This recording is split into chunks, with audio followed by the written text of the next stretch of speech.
Maid and Monica's League. This is Amy Taylor, patron of the League. Major General Maitland, Reverend the Honourable Fred Nile and Mrs Nile, Mr Stephen Price of Australia Post, so many distinguished members here of the Monarchist League, and of course our distinguished visitors from the Consular Corps of New South Wales. So many friends as well as distinguished guests. Well, thank you first of all, Philip, for those very generous words.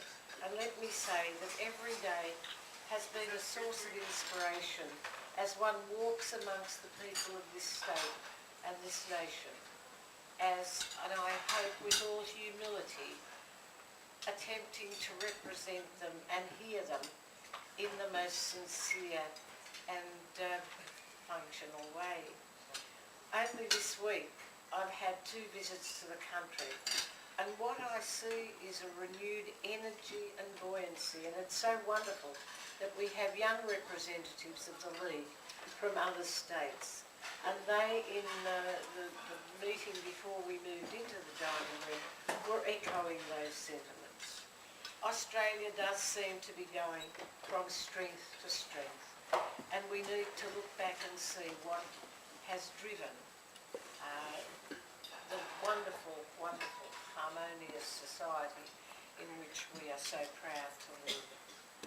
Certainly I would like to, as we stand here not so far from where the first governor landed, to acknowledge the traditional owners of this land upon which we gather, their ancestors and descendants, indeed all of Australia's Indigenous people who've nurtured our great continent for tens of thousands of years.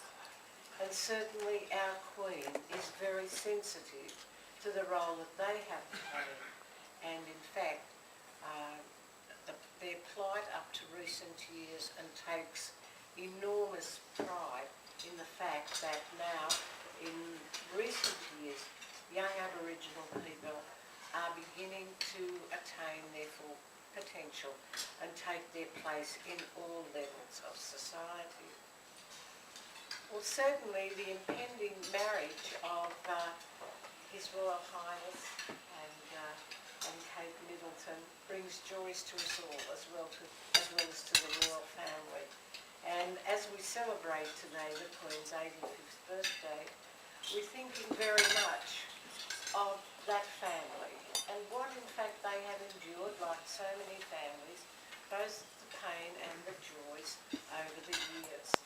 And looking back, I wonder, will history reward this wonderful monarch's reign in the glowing language of the First Elizabeth, Gloriana, or Queen Victoria, the Victoriana tradition, renowned periods of England's ascendancy?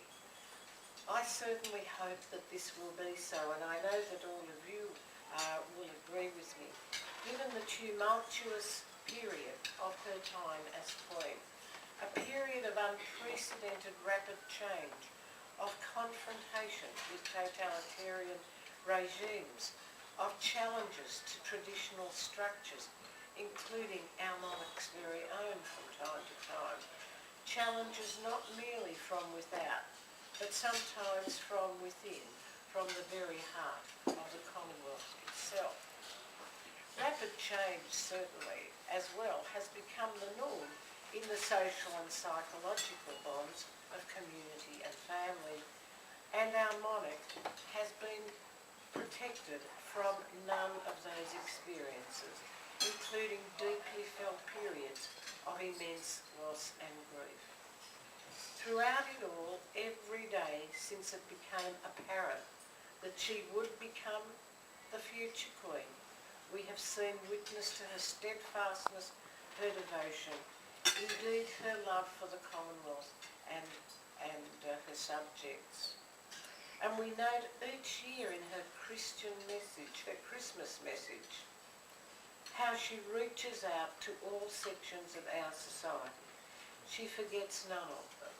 And in fact, I believe that these messages will be recorded in the annals of history in the years ahead. and hopefully continue to inspire and bind the Commonwealth.